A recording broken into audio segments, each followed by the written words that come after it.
Diabetes होने पर या फिर वज़न बढ़ने पर सबसे पहले जिस चीज़ पर गाज गिरती है वो है चावल। तो क्या सच में चावल डायबिटीज़ के लिए या फिर मोटापे के लिए जिम्मेदार है? अगर आप जानना चाहते हैं आयुर्वेद के नज़रिए से तो कृपया इस वीडियो को अंत तक ज़रूर देखें। नमस्कार, मैं डॉक्टर प्रसाद वैद्य गए 22 साल से गोरेगांव मुंबई में आयुर्वेदिक और पंचकर्म प्रैक्टिस कर रहा हूँ। गए 22 साल में हमारे पास आने वाले डायबिटीज़ के या फिर जिनको वज़न कम करना है उनमें से 95% पेशेंट का एक ही सवाल रहता है कि क्या हमें चावल पूरी तरह से बंद करना चाहिए? आयुर्वेद का इसके बारे में क्या ख्याल है? क्या आयुर्वेद में ऐसी कोई तरकीब बताई गई है इसका इस्तेमाल करने से यह पेशेंट भी चावल का अपने खाने में उपयोग कर सकते हैं? जानना चाहते हैं तो कृपया इस वीडियो को अंत तक ज़रूर देखें। दोस्तों, आयुर्वेदिक संहिताओं में चावल के कई प्रकार बताए गए हैं, लेकिन उसमें से दो प्रकार सबसे प्रमुख है। एक है शाली और दूसरा है व्रीहि। शाली चावल का वो प्रकार है जो विंटर के मौसम में यानी जाड़े में तैयार होता है, और व्रीहि वो प्रकार है जो गर्मी में या फिर बारिश के सीजन में तैयार होता है। शाली इस चावल के प्रकार में सबसे श्रेष्ठ रक्तशाली को यानी जिसका कलर लाल कलर का होता है उस चावल को माना गया है, और व्रीहि इस प्रकार में सबसे अच्छा षष्टिक व्रीहि, जिसे कुछ लोग षष्टिक शाली भी कहते हैं, उसे माना गया है। षष्टिक इस शब्द का मीनिंग है 60, तो जो चावल केवल 60 दिनों में तैयार होता है उसे सबसे श्रेष्ठ माना गया है। इसी चावल को केरला में नवरा राइस इस नाम से भी जाना जाता है। आयुर्वेद के दृष्टिकोण से देखा जाए तो स्वाद में चावल मीठे और थोड़े से कसेले रस का होता है। इसके साथ में ही गुण के दृष्टिकोण से चावल ठंडा होता है, इसीलिए पित्त की बीमारियों में जैसे बुखार में चावल का पानी या फिर चावल की कांजी देने का रिवाज है।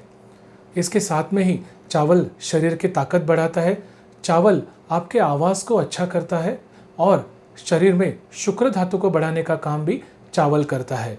चावल पचने में हल्का होने की वजह से कई बीमारियों में चावल पथ्य के तौर से चावल का पानी या फिर चावल की कांजी दी जाती है।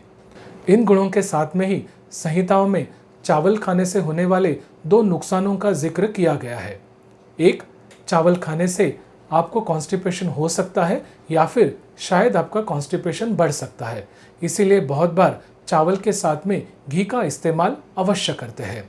दूसरा, चावल खाने से पेशाब की मात्रा काफ़ी हद तक बढ़ सकती है, इसीलिए डायबिटीज़ जैसे बीमारियों में जहां पहले से ही पेशाब की मात्रा अधिक होती है उसमें चावल की मात्रा कम रखने को कहा गया है।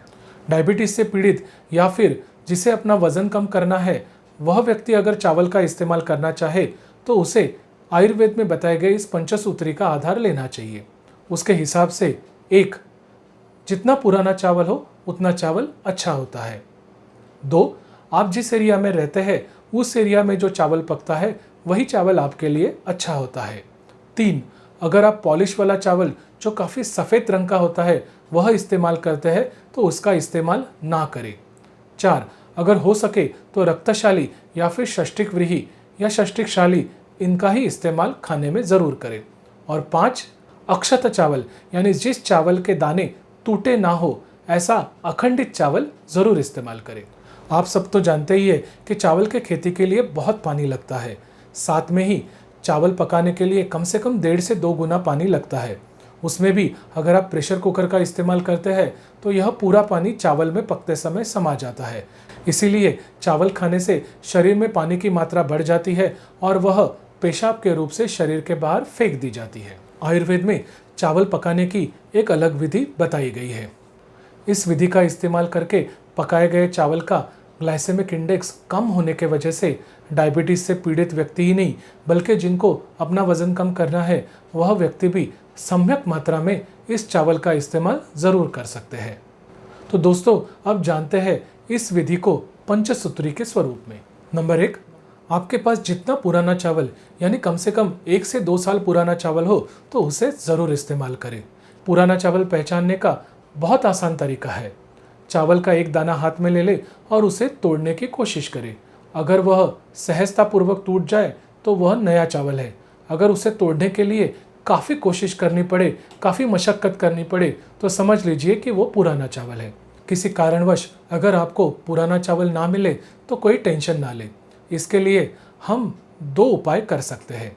एक, आपके पास जो चावल है उसे कड़ी धूप में 7 से 8 दिन सुखाकर एक कंटेनर में बंद करके रख दे। और दूसरा, आपके पास जो चावल है उसे थोड़ा सा धीमी आंच पे भून ले और इस भुना हुआ चावल एक कंटेनर में या एक डब्बे में बंद करके रख ले। तो हो गया चावल का सिलेक्शन। नंबर 2, इस चावल को पर्याप्त मात्रा में लेके पानी के साथ धोए। पानी के साथ धोते समय उसे हल्के हाथ से मसलना ना भूले। इस तरह से मसलने से चावल में लगे हुए पाउडर और कचरा साफ धुल जाते हैं। पहले बार चावल से धोया हुआ पानी फेंक दे। इस तरह से दूसरी या तीसरी बार धोया हुआ पानी, अगर आपके फैमिली में किसी महिला को सफ़ेद पानी जाने की समस्या है तो उन्हें ज़रूर पीने दे। यह पानी इस व्याधि में काफ़ी अच्छा फायदा करता है।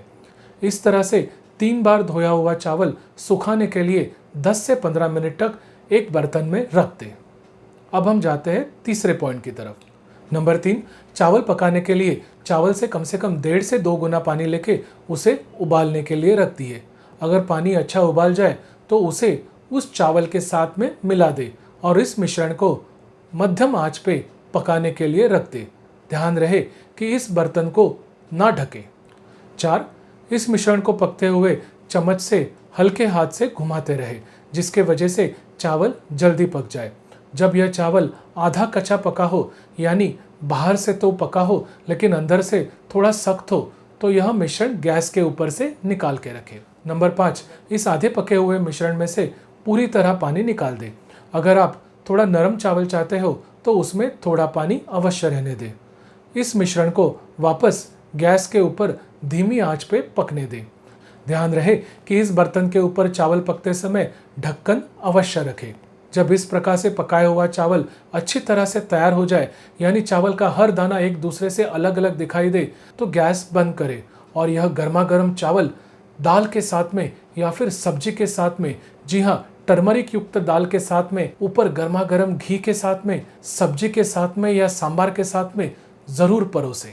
दोस्तों, बहुत बार यह सवाल पूछा जाता है कि ब्राउन राइस अच्छा है कि सफ़ेद राइस। ब्राउन राइस में फाइबर काफ़ी अधिक मात्रा में होने के वजह से काफ़ी लोग ब्राउन राइस का ही इस्तेमाल करने को कहते हैं।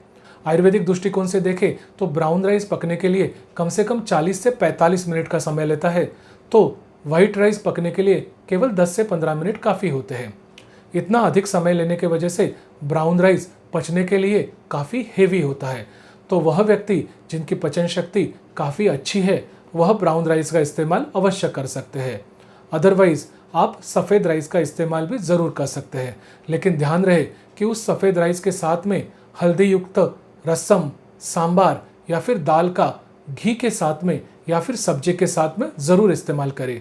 इसके इस्तेमाल करने से पर्याप्त मात्रा में प्रोटीन और फाइबर आपके शरीर में ज़रूर जा सकते हैं। दोस्तों, ये वीडियो आपको कैसे लगा हमें ज़रूर बताएं। यह वीडियो अगर आपको अच्छा लगा तो इसे ज़रूर लाइक करें और आपके दोस्तों को और आपके परिवारजनों को फॉरवर्ड करें। अगर आप ऐसे ही वीडियो देखना चाहते हैं तो कृपया इस चैनल को सब्सक्राइब ज़रूर करें।